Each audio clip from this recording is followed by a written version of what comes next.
Hello friends, welcome back to our channel. Iran అణు స్థావరాల లక్ష్యంగా Israel rising line పేరుతో operation మొదలుపెట్టింది. ఇరాన్ వ్యాప్తంగా ఉన్న అణు కార్యక్రమ కేంద్రాలు, ఇరాన్ టాప్ మిలిటరీ జనరల్స్, అణు శాస్త్రవేత్తలపై దాడులు నిర్వహించింది. ఇప్పటి వరకు ఇజ్రాయెల్ జరిపిన దాడుల్లో 80 మంది వరకు మరణించినట్లు ఇరాన్ ధృవీకరించింది. ఇజ్రాయెల్ దాడులకు ప్రతీకారంగా ఇరాన్ వందలాది క్షిపణులతో దాడులు నిర్వహించింది. ముఖ్యంగా ఇజ్రాయెల్ ఆర్థిక కేంద్రమైన టెల్ అవీవ్తో పాటు పోర్ట్ సిటీ హైఫా, రాజధాని జెరూసలేంపై దాడులు నిర్వహించింది.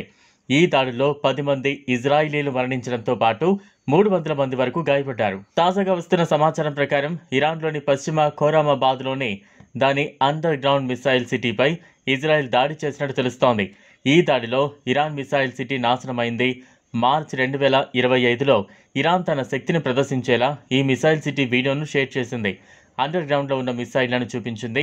ఈ ప్రచార వీడియోలో కనిపించిన మిలిటరీ జనరల్స్ను దాడుల్లో ఇజ్రాయెల్ హతమార్చింది. ఇజ్రాయెల్ ఇంటెలిజెన్స్ డైరెక్టరేట్ నుంచి వచ్చిన మార్గదర్శకాలతో ఇజ్రాయెల్ ఎయిర్ ఫోర్స్ ఫైటర్ జెట్లు సర్ఫేస్ టు సర్ఫేస్ క్షిపణుల సాయంతో ఇరాన్ మిసైల్ సిటీని ఢీకొట్టింది. పశ్చిమ ఇరాన్లోని భూగర్భ క్షిపణి నిల్వ సౌకర్యాన్ని ఐఏఎఫ్ ఫైటర్ జెట్లు ఢీకొట్టాయని ఇజ్రాయెల్ మిలిటరీ ధృవీకరించింది. ఇరాన్ న్యూక్లియర్ ప్రోగ్రాం కోలుకోవడానికి కొన్నేళ్ల సమయం పడుతుంది. ఈ ఘటనపై అమెరికా వెంటనే స్పందించింది. ఈ దాడిలో తమకు ఎలాంటి ప్రమేయం లేదని స్పష్టం చేసింది. అమెరికా విదేశాంగ మంత్రి మార్కో రూబియో ఈ మేరకు ప్రకటన విడుదల చేశారు.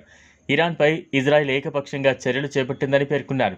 ఈ దాడుల్లో అమెరికా పాత్ర లేదని, ఆ ప్రాంతంలోని అమెరికన్ దళాలను రక్షించడంపైనే మా దృష్టి ఉందని స్పష్టం చేశారు.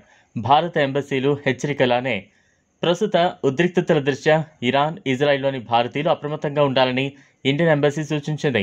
స్థానిక ప్రభుత్వ సూచనలు పాటించాలని, అధికారిక సోషల్ మీడియా ఖాతాలను పర్యవేక్షిస్తూ తాజా సమాచారం తెలుసుకుంటూ ఉండాలని ప్రకటించింది. పరిస్థితుల్లో సురక్షిత శిబిరాలకు తరలి వెళ్లే ఏర్పాట్లు చేసుకోవాలని కోరింది. ఈ నేపథ్యంలో ఆ ప్రాంతంలో మరింత ఉద్రిక్తతలు పెరిగే అవకాశం ఉండడంతో అంతర్జాతీయంగా కూడా ఆందోళన నెలకొంది.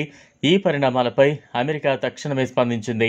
అమెరికా విదేశాంగ మంత్రి మార్కో రూబియో ప్రకటన చేస్తూ ఈ దాడుల్లో అమెరికా ఎలాంటి పాత్ర పోషించలేదు, ఇది పూర్తిగా ఇజ్రాయెల్ తీసుకున్న చర్య అని తెలిపారు. తమ దృష్టి ప్రధానంగా అక్కడ ఉన్న అమెరికన్ దళాల భద్రతపైన ఉందని పేర్కొన్నారు. ఈ దాడుల్లో ఇరాన్ పారామిలిటరీ రెవల్యూషనరీ గార్డ్ చీఫ్తో పాటు 2 ప్రముఖ శాస్త్రవేత్తలు, మరికొందరు అధికారులు మృతి చెందినట్టు సమాచారం. తెహ్రాన్తో పాటు కెర్మాన్షా, లోరెస్తాన్ ప్రాంతాలు కూడా ఈ దాడుల్లో తీవ్రంగా ప్రభావితమయ్యాయి. ఈ వీడియో మీకు నచ్చినట్లయితే లైక్ చేయండి, షేర్ చేయండి, ఛానల్ను సబ్స్క్రైబ్ చేసుకోండి. Thanks for watching.